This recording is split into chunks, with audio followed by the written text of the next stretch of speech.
So the party adventure deep into the dungeon, and they meet a werewolf, and he goes, "Rah!" And the fighter goes, help, I'm almost out of hit points. And the cat goes, meow, and tries to get attention. There she is. And so the GM realises that, yeah, okay, kitty, I love you too. So the GM realises that the players are going to wipe. We're going to get a TPK. So what he does is he gets his NPC, a super powerful NPC that set them on the quest, and that NPC comes in to help. And it's something I call Gold Dragoning, because Gold Dragon is like the ultimate good character and is really powerful. And I don't have a Gold Dragon, so I'm going to put it on the board here as a Red Dragon. We'll just pretend it's gold, and it goes rah and kills the monsters for the players. And it's boring if you're a player in this situation, especially when you get to the next encounter and the same thing happens because the GM set the difficulty too high again. I had a campaign like this when I was younger, where we were consistently facing ever more powerful encounters, and we didn't even complete the first one without the help of the Gold Dragon, and then the next encounter was the same, and eventually the GM was putting us up against armies, 20,000 orcs, because that was his storyline. He wanted these massive armies sweeping across the map. The problem is he put 6 characters against that army, and of course we're not going to survive, even though he said, alright, you've only got to fight 200 of them. 200 orcs!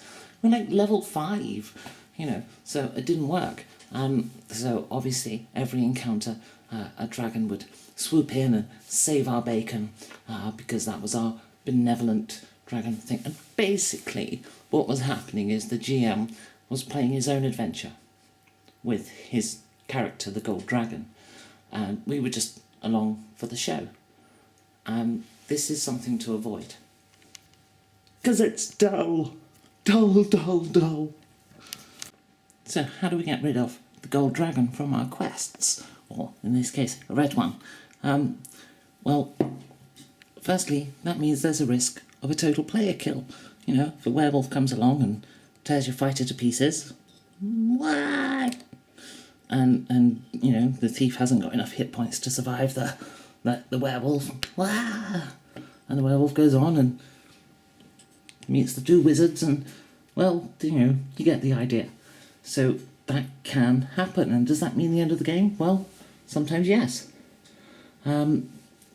Should there be a risk of a total player kill in a campaign? Well, I've got to say, I've role-played a very long time, and total player kills are rare, extremely rare. If you're role-playing well, if you're setting the difficulty well,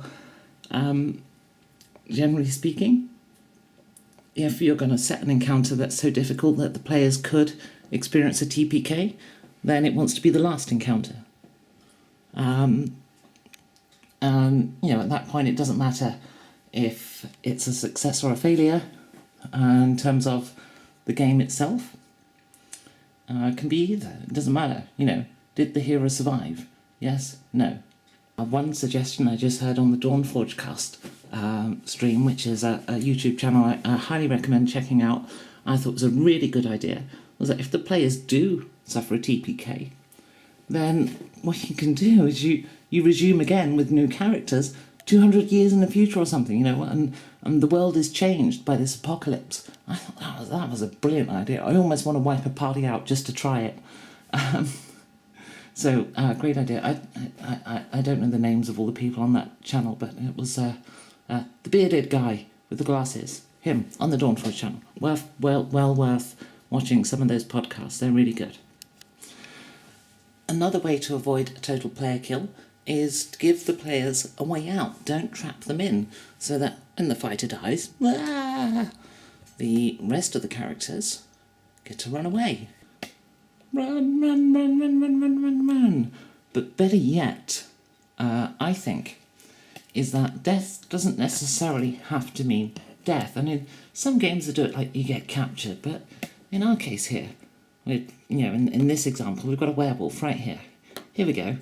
So the player's gone down, it's gone to 0 hit points, and why not say, well look, you can survive, but there's a cost.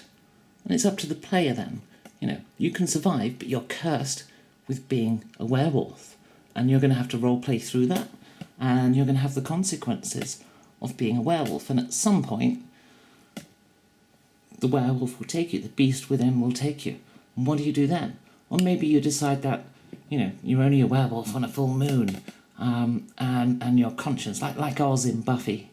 Because I thought Oz in Buffy was a great character. And you can do that. Why not? And you can kind of adjudicate in your campaigns whenever you go to 0 hit points. It doesn't mean you have to die. You don't have to do that. A 5th edition has that thing where you get success and fail rolls, and you get 3 in a row or something, and you either live or you die. You can do away with that mechanic and say, well, look, you get to 0 hit points, you were knocked down. You can go on. You can recover to 1 hit points, and the werewolf sort of defeated all the players. It wanders off. Goes and does his thing, brushes his teeth after eating the players, and then whatever the monster is, if it's not a werewolf, it could be a dragon. Rah! And the dragon kills the players and knocks them all down to 0, and then after the players are dead, the dragon flies off, which is hard because this he's carrying a mountain. Crunch. So and then they could have some other dark thing affects them. Maybe the nature of the player being killed by the dragon was the breath weapon, and their face is all burned, and so they recover, but the cost is that their flesh is melted. Maybe they look really hideous now, and sometimes they get mistaken for an orc. Maybe they were killed by a claw swipe from the dragon, and they've lost a finger. And maybe that means that they can no longer fight two-handed or something. So if there's a cost to dying, you don't actually have to die. Your character can survive if you as a GM allow that to happen. Just whatever you do, don't bring in the gold dragon, whatever form it takes.